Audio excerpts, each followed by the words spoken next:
Welcome once again to the Upper Room, and we're coming to you from a beautiful place. It is Western Colorado University, and it used to be called Western State. My dad actually got his master's from here. We lived here in Gunnison, Colorado when I was very young, and you might recognize the name because Gunnison is fairly often the coldest spot in the United States. And today is no exception. It's a beautiful sunny day, but the wind chill is right about zero. So we'll see how long this lesson lasts. You may be in for a treat. It may be a 5-minute lesson. There's a reason why we're here. By the way, the soccer field up on the hill just to my right has an interesting sign. It's a new soccer field, and it says that at 7,805 feet, it is the highest collegiate soccer field in the world. Okay, for whatever that's worth. But there's a reason for sure why we're here at Western Colorado University. One of the questions that is frequently asked at a university such as this is this: will this be on the final? Have you ever heard that question? Have you ever asked that question? I think I did several times. Will this be on the final? What do we mean by that? What we mean is, do I really need to listen to this? I mean, is this important? And I thought over the years what a slap in the face that is to the professor. I'm sure they take it very personal. Like, everything I say is important. Yeah, but I'm not really here to learn. I'm here to pass your tests and get a grade, and so I can get on to getting a piece of paper and get a job and a career. So, again, the question is, will this be on the final?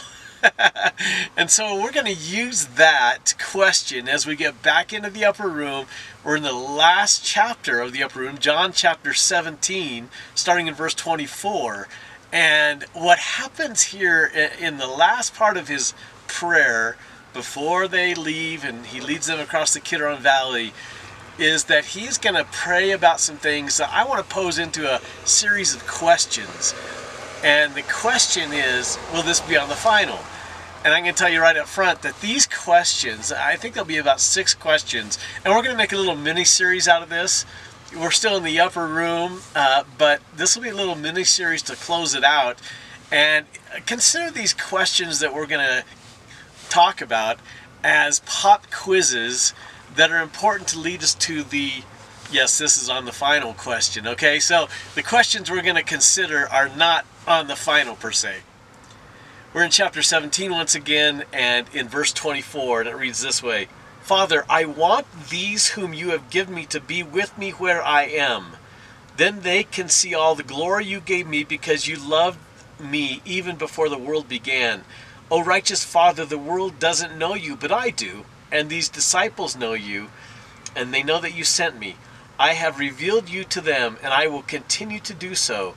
Then your love for me will be in them, and I will be in them. There's a lot in there, and so we're going to unpack that and break it into 6 different parts, which again we'll pose as questions, pop quiz questions, if you will, not is this on the final kind of thing. But again, we will get to the final, because the final is what we all really care about, right? Whether we're in college, in some class, under a professor, or whatever the case may be, we want to know what's going to be on the final. Everybody wants to know that. Let's consider the first one, and it's verse 24. So it's the very first part of this final prayer. And again, he says, Father, I want these whom you have given me to be with me where I am. And so the question that needs to be asked is, so where is that? Where I am, where is that? We had to take a little break there because this college student, young lady, I guess, in her late teens or early 20s, just walked by in shorts. That tells you you're in college. It's a 0 wind chill factor right now, and she's in shorts. She did have a stocking cap on, so that's to her credit. I bet she would be one who would say, is this on the final? So Jesus asked the Father if these disciples with him in the upper room could be with him where he is. It doesn't make a lot of sense, does it? I mean, they are with him where he is. They are in the upper room. Obviously, there's more to it than that. We know that Jesus said, before Abraham was, I am, which means I exist outside of time. So he's talking about a different time.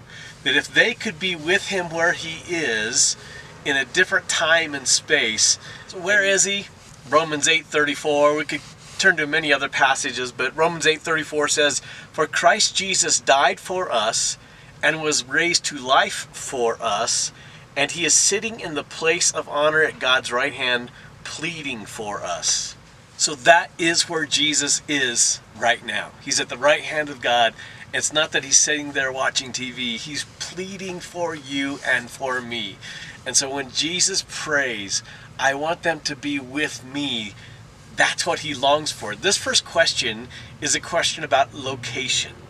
It's not just real estate that says that location, location, location is all that matters. Really, this question points us to location, and it is heaven. Jesus is in heaven at the right hand of the Father, and that's where he longs for his disciples, those in the upper room, and later us as well, to join him. So today we're going to talk about that location. Now the temptation will be, Steve, I get heaven. I want to go to heaven. We all want to go to heaven. Streets of gold. We get it. Let's move on. You know what? There are some passages that you and I need to cover, and I believe it'll take an entire lesson for us to truly come to appreciate what this means for us to join him in heaven. So what's the big deal? Let me show you why it's a big deal that you and I look into what it is Jesus is speaking about when he's praying this. I want you to turn, if you would, to Colossians chapter 3. This is a passage we've read before. This passage will sound familiar, but there's a little nuance to it I want to share with you. So Paul writes in Colossians 3 verse 1, "Since you have been raised to new life with Christ, set your sights on the realities of heaven, where Christ sits in the place of honor at God's right hand." Sound familiar? Think about the things of heaven, not the things of earth. So let's go back to the first verse, and it has this phrase in it: set your sights on the realities of heaven. That phrase, set your sights, is one word. It's the word zetio, and it has a very specific meaning. It means a philosophical desire to seek an answer. And it goes even deeper than that. It's the word that was used when Jesus told the parables about the woman looking for the lost coin, the shepherd looking for the lost sheep, the merchant looking for the lost pearl. So zetio means this: a diligent, active, single-minded investigation that's an ongoing process. Single-minded investigation, very diligent, is the picture that Jesus paints with those parables. And this word shows up again here in Paul's writings in reference to what? To heaven. So the challenge he gives us, and it's actually in the form of a command, is that we zetio the things of heaven. We look so diligently into the things of heaven that by contrast the things on the earth don't even matter to us, or don't seem to matter. Okay, do you understand how important this is? Your translation may say, set your mind on things of heaven, not on things on the earth. But the actual word means to be diligent, single-minded focus on such a thing. And Paul says that thing is heaven. My question is then, how is that going? Have you had a diligent, single-minded passion to seek the answers of what heaven is about? Because Jesus is referencing it, that they may be where I am in heaven. It seems like we should know what that means, right? So we're going to spend some time doing that, and I hope and pray that you find it as rewarding as I have found it, and I pray that it means as much to you as Paul says it should mean to you. You see, the problem is not that the Bible doesn't say much about heaven. The problem is that it says a lot about heaven, but most of us don't seem to care to look into it very much. So we're going to change that. So for our convenience, we're going to break this into 3 different areas. Our diligent search into what heaven is about, the gaslighting, the glimpse, and the guarantee. All right? Let's get started on the gaslighting. All right, so we've relocated. I was just concerned that the girls in shorts would be such a distraction for some of y'all that we got to a quieter place. We're still on the campus, and it's a beautiful area here, but way too cold to live here, I believe. Anyway, what were we talking about? We're talking about separating this study that we're going to do on heaven into 3 categories: gaslighting, a glimpse, and then finally a guarantee. Christy and I were just watching The Fugitive. Remember the movie The Fugitive? The movie, my lips are already cold. Christy and I were just watching the movie The Fugitive last night for the umpteenth hundredth time. It's one of our favorite movies. So Tommy Lee Jones plays Agent Gerard, and he turns to a guy that's lurking for him there amongst the U.S. Marshals, and the guy says, "This is Hanky." And Tommy Lee Jones' character says, "What?" He says, "Hanky, you know, strange, weird, odd." He looks at him and he says, "Why don't you just say strange, weird, or odd? Why do you make up new words?" And I can totally relate to that. We live in a culture that's constantly making up new words that mean the same thing as old words, but they just keep making up words. And one of those words is the word gaslighting. Have you looked into what gaslighting means? I've heard it so much in the last year or so, and for the longest time I was like, I have no idea what you're talking about. I have no idea what gaslighting is. So I looked it up, and you know, it does have a very precise meaning. It means when somebody or a group of people set out to give a false narrative to a single person or to a group of people in order to make them doubt what they believe to be true. It ends up misleading people to the place where they have this sense that life is distorted and they're not sure about what things actually mean anymore. Do you feel gaslighted? You should, because this entire thing over the last 2 years has been one big gaslighting project that has really gone well for the gaslighters themselves. I'm wearing our Montrose Indians logo on this heavy-duty coat, and the reason I'm doing that is just this last week they finally officially changed the mascot from Indians to Red Hawks. Okay, that's gaslighting. A group of people decided we're going to convince people that what they believed to be true is no longer really true. What we always believed was that to have a mascot by the name of an Indian meant we don't ever want to forget the history of the Native Americans. In no way was it making fun of them. It was actually honoring them. But they have convinced an entire society, at least in the state of Colorado, that no, what you've always believed was honoring them, so you never forget them. Now, having been gaslighted now we've come under the conviction that we've been making fun of them all these years. Believe me, that never crossed our minds. But if, you know, the Native Americans don't want to be remembered anymore, then I guess the best way is to get rid of all the mascots. That's gaslighting. That's attempting to share a narrative that's not true often enough that a group of people or single individuals say, wow, I'm kind of disoriented. Okay, all that to say, when it comes to heaven, gaslighting is really a great description of what's been going on for a long time now. Let me illustrate it in a few different ways. David Lloyd George puts it this way: when I was a boy, the thought of heaven used to frighten me more than the thought of hell. I pictured heaven as a place where time would be perpetual Sundays with perpetual services from which there would be no escape. Somehow, he, as well as probably millions of other people, have said, I'm not sure I want to go to heaven if it's like sitting in church every week forever, you know, and being bored to death. That's a picture of gaslighting. Instead of the reality of what heaven actually is that maybe people have believed for a long time, somebody has convinced us, oh, it's something totally different. I want to read to you from The Adventures of Huckleberry Finn, written by Mark Twain. The widow Douglas told me all about the bad place, and I said I wished I was there. She said it was wicked to say what I said. She was going to live so as to go to the good place. She said all a body would have to do there was to go around all day long with a harp and sing forever and ever.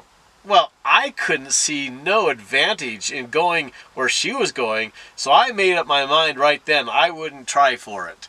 That's gaslighting. Somebody convincing you, oh, that's what heaven is? Just playing a harp forever? I have no interest in playing a harp forever. I have no interest in listening to a harp forever. That's the idea that we have come under kind of a spell about what heaven is about, and it is a far reach from the reality. So one of the first problems with talking about heaven and causing us to think about heaven is that there's a stumbling block in front of that called death. We all have this disease called mortality, and we will all die unless we get to be here when Jesus returns. But chances are great that we're all going to die. And so when we start talking about death, people are just they lose their interest in it real quick. I just don't want to think about it. Every 3 seconds in this world, somebody dies. Every 3 seconds. Every minute, 180 people die. 11,000 people die every hour. So in the time we're together here, almost 11,000 people will have died on this earth. And in the time of a day, 250,000, 250,000 people will have died. And we don't even want to hear that. We don't want to deal with that. And so we start talking about heaven. Some of us just put up this, this shield, like, don't talk to me about something I don't want to hear about. George Barna did some research on this, and he says an overwhelming majority of Americans continue to believe that there is life after death and that heaven and hell exist. But, he says, they're cutting and pasting religious views from a variety of different sources. Television, movies, conversations with their friends, etc. I think Barna's right, and I think the problem is that we have come under a kind of a spell, if you will. We've called it gaslighting. It's kind of the same thing. We have been convinced about some things that aren't reality that we've adopted because, like Barna says, we get our views of the afterlife from a variety of sources that are really interested in gaslighting us. Years ago, C.S. Lewis, as a part of the Chronicles of Narnia series, wrote a book called The Silver Chair. And I want to tell you about a part of that Silver Chair writing that I think really illustrates this well. So there's these 3 friends, Puddleglum, Jill, and Eustace, and they find themselves in the underworld where there's a queen who's actually a witch, and she is trying to convince them, she's gaslighting them, trying to convince them that what they remember about the overworld, about the place they came from, isn't really real at all. So this wicked witch corners them and says, so tell me about this place you supposedly lived before. And they said, well, it's light. There's a sun. She says, what's a sun? Describe a sun to me, because where they're at now in the underworld, there is nothing but darkness. And they say, well, and they're grasping at straws. Well, it's kind of like a lamp. And she says, it's a lamp? I don't think a lamp could give that much light. And she starts to cast doubts on everything they say. And she says, what else is there? And they said, well, there's this wonderful creature. He's a lion named Aslan. And the place is called Narnia. And she belittles them and says, oh, so now you're just seeing a cat-like creature and making him into a king? The more she belittles them, the more they begin to waver. And she eventually says this in a hypnotic fashion. She says, there never was any world but mine. Then she coos softly. There is no Narnia, no overworld, no sky, no sun, no Aslan. And just when it seems hopeless, like their reality has changed and now they're having to believe something that they didn't used to think was true, all of a sudden Puddleglum speaks up and says, well, I dare say that even if it's make-believe to us and you consider us like babies and that we're playing a make-believe game, the place we're thinking of is so much better than your place down here. Then he says this, that play world that you say exists, it licks the hollow of your world. Isn't that a great line? And they return to their belief in reality. And when they return to that place of believing in a real sky and a real sun and a real Narnia and a real creature called Aslan, all of a sudden they break the spell, and really in the human king from Narnia shows up and slays the wicked witch. That's what needs to happen when it comes to our view of heaven. We have been told for so long that heaven is not a place you want to go. You're going to be strumming a harp forever. It's going to be boring. We have got to break out of that gaslighting spell that you and I have been under in this underworld where things are really not real at all, not real like the heaven that Jesus speaks of. Dallas Willard once said, the spiritual realm is the real realm of truth, not one of distortion. So let's deal with our issue with death, because it's part of understanding how important heaven is to us. Ancient merchants, it said, used to write in the front cover of their book of accounting the words memento mori, which mean think of death. Philip of Macedon, who was the father of Alexander the Great, actually hired a servant to stand in his presence to say every single day, "Philip, you will die." In contrast, France's Louis XIV decreed that the word death could never be used in his presence. I'm guessing you and I are more like Louis XIV than we are like Alexander the Great's father. I hope it'll help you to know that when Paul referred in Philippians 1:23 and other places to death, when Jesus referred to his own death, they always used the word departure. They never said the word death. It was always, I wish to depart. That would be better than to stay on this earth. It's really a departure is all it is. It's a leaving. It's not an end of anything.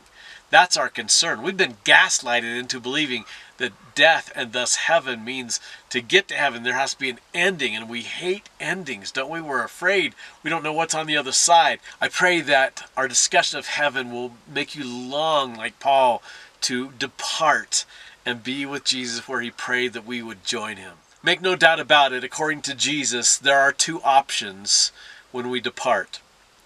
We immediately depart this life and find ourselves in heaven or in hell. Jesus actually spoke a great deal about hell, more than anyone else, and he spoke more of hell than heaven. So I know, again, we've been gaslighted into believing that we're all going to go to heaven and there is no hell because a good God would not create a hell.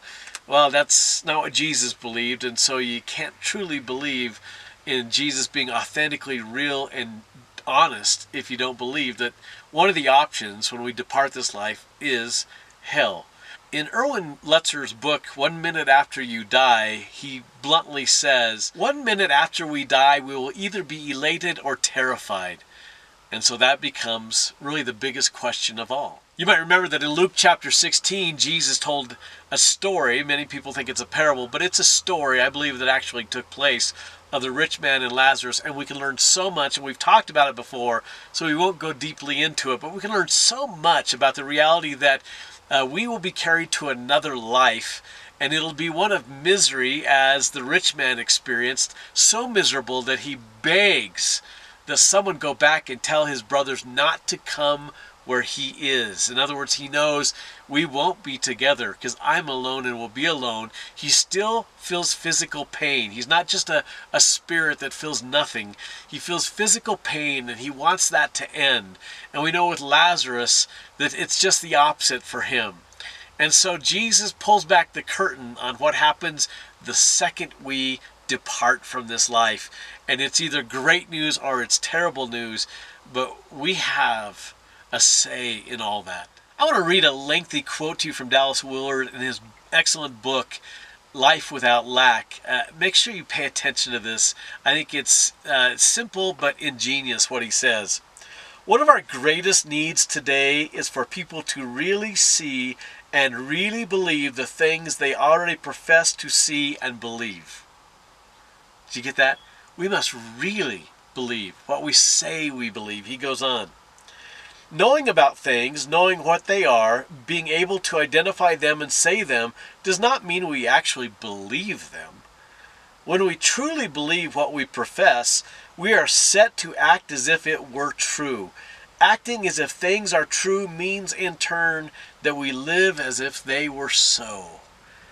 We have got to stop with the gaslighting and say, as long as we say we believe in heaven, as long as we say it's going to be okay when we die, then it probably will be. But instead to act in this life as though that's something we're sure of, that nobody has conned us, gaslighted us, nobody has put us under a spell to say this world is all there is. Naturalism, what you see, touch, feel, taste, is all there is.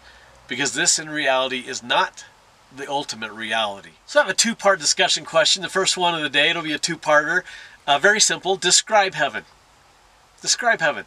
Have you looked so much into it as Paul commanded from Colossians 3, that you can sit and have a long conversation about what you know to be true about heaven from what Jesus has said?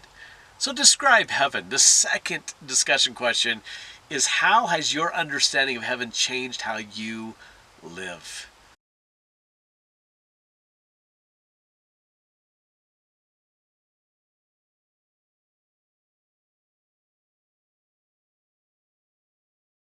Well, I hope that you have come to grips with the fact that there's a great chance you and I have been gaslighted to some extent.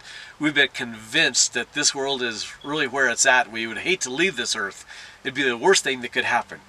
Just like the queen in the silver chair. She said, my reality is all that exists. And that's what Satan is saying on this earth.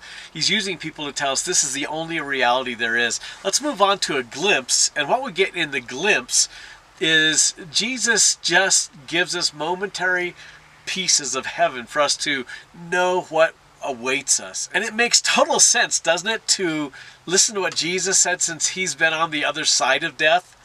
In fact, he says in Revelation 1:17, don't be afraid.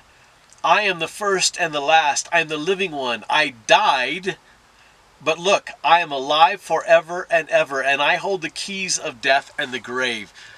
It makes total sense that we turn to Jesus and say, hey, this is something that we're concerned about, and we hate talking about it, and we all have different opinions about it.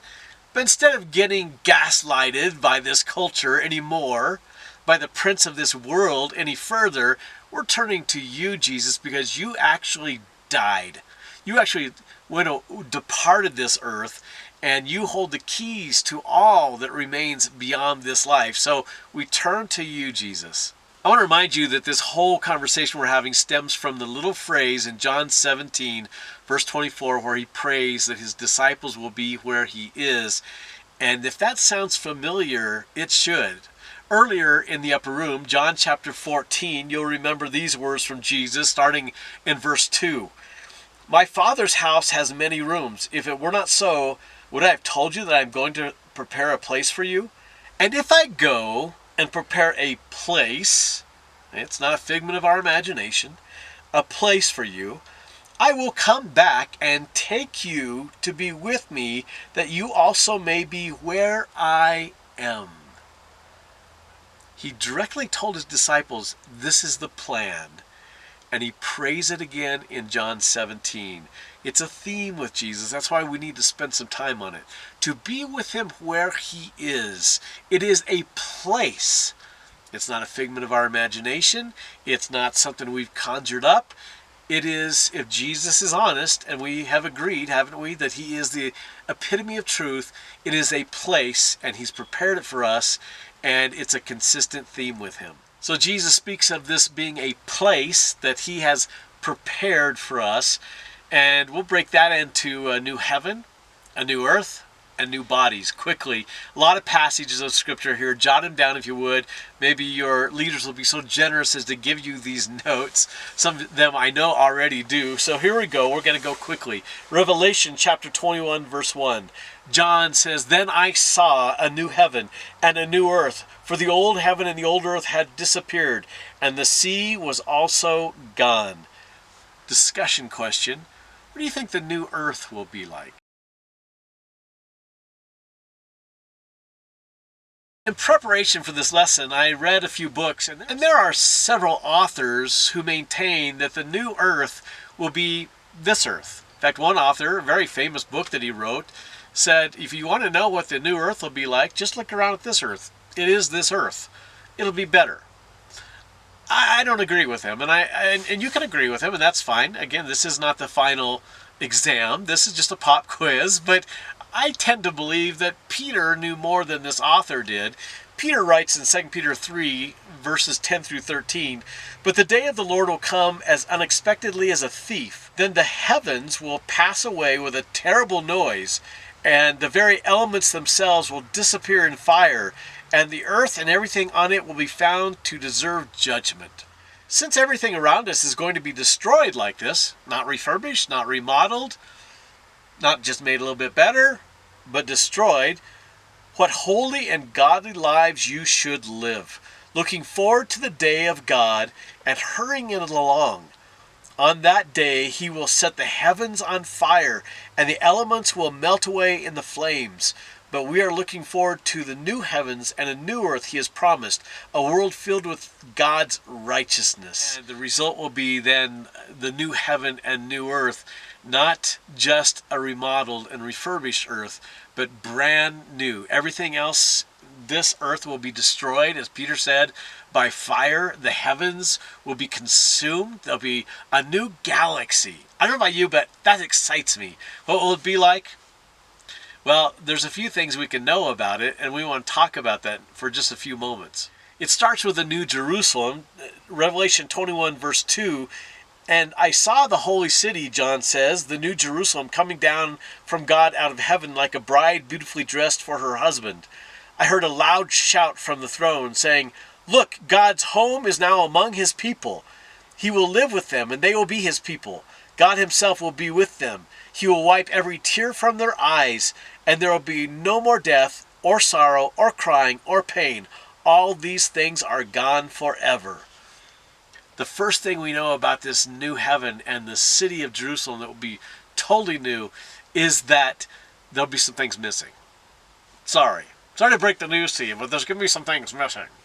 It's not going to have mountains or trees. No, it may have mountains and trees. We don't know. What's missing will be sorrow, suffering, tears, pain.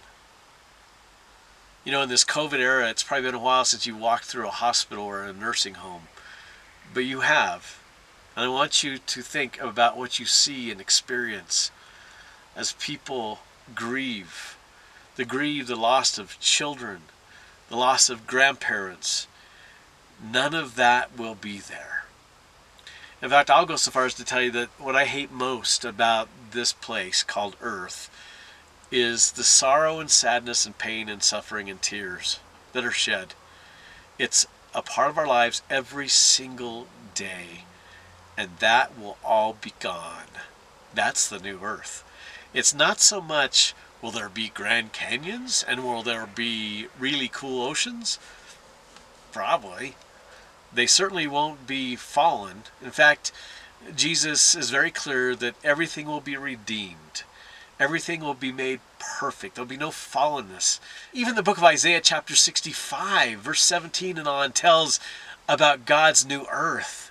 And in that he says a lot of things, but one of them is that animals will no longer fight with one another. They'll no longer kill one another because death will play no part in the new earth. Does that kind of get you excited? If that doesn't get you excited, then you're totally under the spell. Still not believing this is going to happen. So we know what's going to be missing. What will be there? What will be present? Jesus told a parable in Luke chapter 19 about these faithful servants that returned to their master. And he said, "Well done, good and faithful servants. Now you'll be put in charge of 10 cities, 5 cities, in charge of many things." Do you realize that one of the cool things about the new earth is you and I, having lived for Jesus, made him the most important thing in our life, what our life is all about, you and I will be welcomed into a new earth, a new place to live, where we actually will be given responsibilities to govern as many as 10 cities, 5 cities, many things. We'll be busy doing fun stuff that we enjoy, things that God gifted us to do. We're going to be busy reigning over the new earth. Isn't that awesome? Let's continue on in Revelation 21 verse 5. And the one sitting on the throne said, "Look, I am making everything new." And then he said to me, "Write this down, for what I tell you is trustworthy and true." And he also said, "It is finished. I am the Alpha and the Omega, the beginning and the end. To all who are thirsty, I will give freely from the springs of the water of life. All who are victorious will inherit all these blessings, and I will be their God, and they will be my children. He will not live in the heavens as he does now. He will live amongst us." Can you imagine walking with God in all reality? He will make his home in the new earth. The new heaven will come down. By the way, the new Jerusalem, That's described in detail. It's going to be about half the size of the United States, about 400,000 stories tall. There'll be 12 gates. Our family's meeting at the west-west gate, not the west-southern gate or the southern-west gate or the northwest gate. We're meeting at the west-west gate. It's going to be amazing, but that's just the New Jerusalem. That doesn't take into account the new earth. So there'll be a new heaven, and there'll be a new earth. By the way, there will be no sun. There will be no need for sun because the glory of God will light everything. There'll be no night. Many of us realize that a lot of bad things happen at night. There'll be no evil that'll be allowed in. Just the glory of God. So there's a new heaven, a new earth. There's new bodies. You know this by now, but let me remind you, because these bodies stink, quite honestly. I didn't believe that when I was young and all that great stuff. I do now. The new bodies. 2 Corinthians chapter 5, verse 8. Yes, we are fully confident, and we would rather be away from these earthly bodies and be at home with the Lord. The minute I step out of this tent, I am with Jesus. It's not a long process. There's no purgatory. Purgatory was an invention of the Catholic Church as a place you could go if you're not good enough to go to heaven, not bad enough to go to hell. It doesn't exist. We instantly will be with the Lord. How about Philippians 3:21? He will take our weak mortal bodies and change them into glorious bodies like his own. We're going to talk about what that means. Using the same power with which he brings everything under his control. 1 Corinthians 15:52 and 53.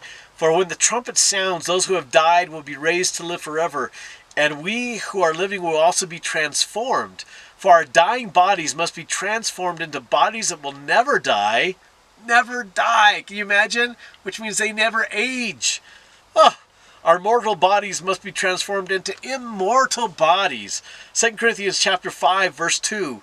We grow weary in our present bodies, and we long to put on our heavenly bodies like new clothing, for we will put on heavenly bodies. We will not be spirits without bodies. While we live in these earthly bodies, we groan and sigh. Don't you? Every time I get up now, I groan. A recent illness reminded me that I sigh an awful lot. But it's not that we want to die and get rid of these bodies that clothe us. Rather, we want to put on our new bodies so that these dying bodies will be swallowed up by life. Luke chapter 24, verse 39. So we will have bodies like Jesus. This is after the resurrection. Behold, he says, he goes into the upper room. Behold my hands and my feet. That is I myself. Handle me and see, for a spirit does not have flesh and bones, as you see I have. Later on, he eats breakfast with his disciples. He has a physical body, but it has been changed. And again, Paul said, that's what we're going to experience. I've told you this before. I tell you again, I believe part of the deal with Jesus continuing on earth after his resurrection for a period of 40 days was to give us a glimpse of what our new bodies will be like. John 20, verse 19. That Sunday evening of his resurrection, the disciples were meeting behind locked doors because they were afraid of the Jewish leaders. Suddenly Jesus was standing there among them. Peace be with you, he said. All of a sudden he was standing amongst them. He didn't open a door. He didn't break down the door. This is a physical body that is transparent, can be moved instantly from place to place. 8 days later, in verse 26, we find the disciples were together again. This time Thomas was with them. The doors were locked, but suddenly as before, Jesus was standing among them. Peace be with you, he said. Reach your finger in here, touch my wounds. He goes on to say, there's no doubt that the body that Jesus had when he was risen is the kind of body that you and I are going to get. Never ages, never gets sick, never gets sore, is never outside of a barrier that it can't pass through. Pretty exciting, pretty cool, right? It also means they recognized him. You and I will recognize one another in heaven, in the new earth. It'll be an incredible thing that I just pray that you will wash away the gaslighting that makes you think, do I really want to do that? And say, today would be the perfect day. This moment, I would love to step out of this carcass and into a brand new body, into the new earth, and start reigning with Jesus. What's interesting is at the moment of departure, I believe there's just a moment there in transition where we see the invisible. Stephen, when he was being stoned, all of a sudden saw the invisible. He saw Jesus standing at the right hand of God and welcoming him home. There's a great story in Lutzer's book about this pastor who went calling on a woman who was dying. They had said she just has hours left, and he was calling on her. And she sat up in bed all of a sudden. She hadn't really been conscious. She sat up in bed and she kind of was looking past everybody. And she said, I thought it was my turn, but there goes Grandpa. And then she sat back, and then she sat back up, and she said, I thought it was my turn again, and there goes Mames. And she laid back down, and the pastor thought, that's a head scratcher. And he prayed and left. And later that day, he heard that she did pass away. Well, sometime after the services to celebrate her life, the pastor ran into the family and he said, I didn't want to talk to you about it during the services with all those people around. He says, but can I ask you what was going on there? Do you know who Grandpa and Mames were? And they said, well, yeah, Grandpa was actually not our relative Grandpa, but an older man that we knew for years that moved to the Southwest United States. And he said, how about that Mames? They said, that was a childhood friend of all of ours who moved to New York. And he said, did you ever figure out what all that was about? And her family said this, yeah, we were intrigued, so we looked into these people, wondered where they were, what they were doing. Both of them passed away just hours before she did on that same day. I love that story because it reminds me of Stephen. When it's time to depart, I believe we begin to see the invisible. And you've heard of this before, of people saying, I want to come to you. It's my turn. It's going to be so exciting. Nothing to dread. I've been at the deathbed of so many people, and you can tell if they knew the Lord. They're just so good with taking that next step. Those who don't know the Lord, it's a different story. Okay, so we've covered the gaslighting and then the little glimpse that we got from Jesus about what awaits us. Let's end with this quick guarantee, all right? And the guarantee is this.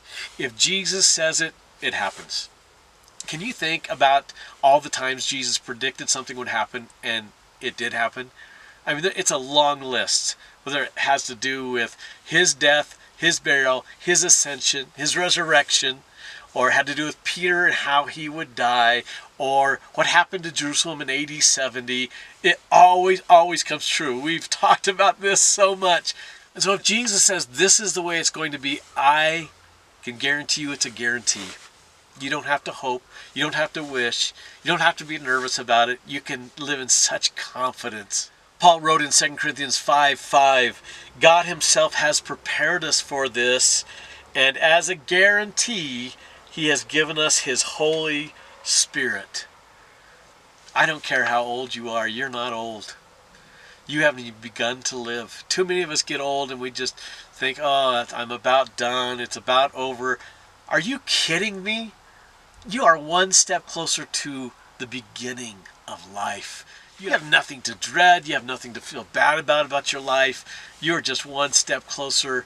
And if we would die in a better way, the way that Jesus would have us depart this world, I think it would be an encouragement to all those around us that there is so much to look forward to.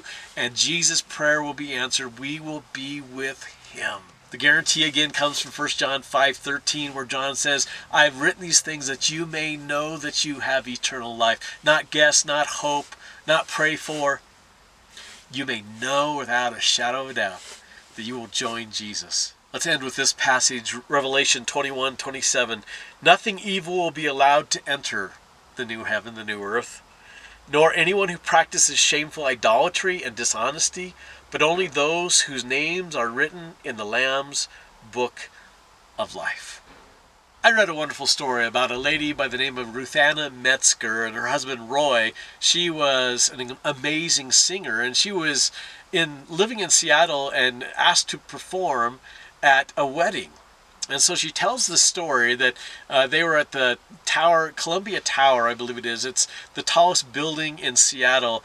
And this wedding was amazing. She sang at it. Everybody was like in black tie attire. It was so fancy, the fanciest thing she'd ever been a part of.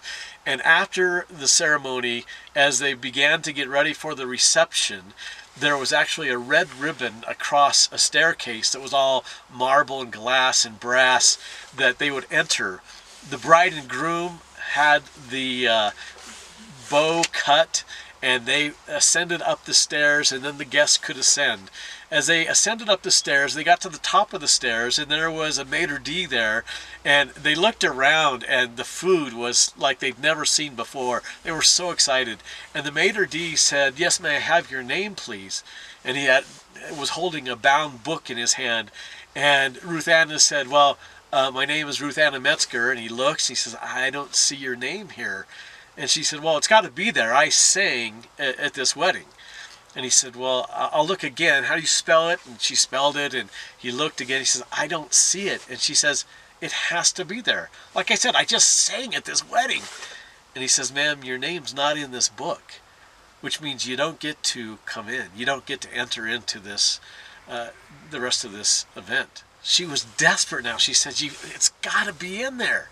I mean, they invited me to sing." And at that point, he turned to another waiter and said, "Could you please escort this couple to the elevator?" And he did. He took them to the elevator, opened the elevator door, pushed the G button for garage. They descended down the tower into the garage. They got in the car. Neither Ruth Anna or Roy, her husband, said a word for several minutes. Finally, he reached over and put his hand on her shoulder and said, "Honey, what just happened there?" And she began to bawl. And she said, I received the invitation, and I was just so busy. And I figured that since I'm singing there, I don't have to send it in. So I never did the RSVP thing. And I thought for sure it wouldn't matter. And then she began to weep more. She said, "How many people will be there at the entrance to heaven, and having not responded to the invitation, they will not have their names in the Lamb's Book of Life."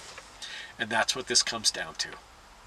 Is your name in the Lamb's Book of Life? Please get her story and get it right.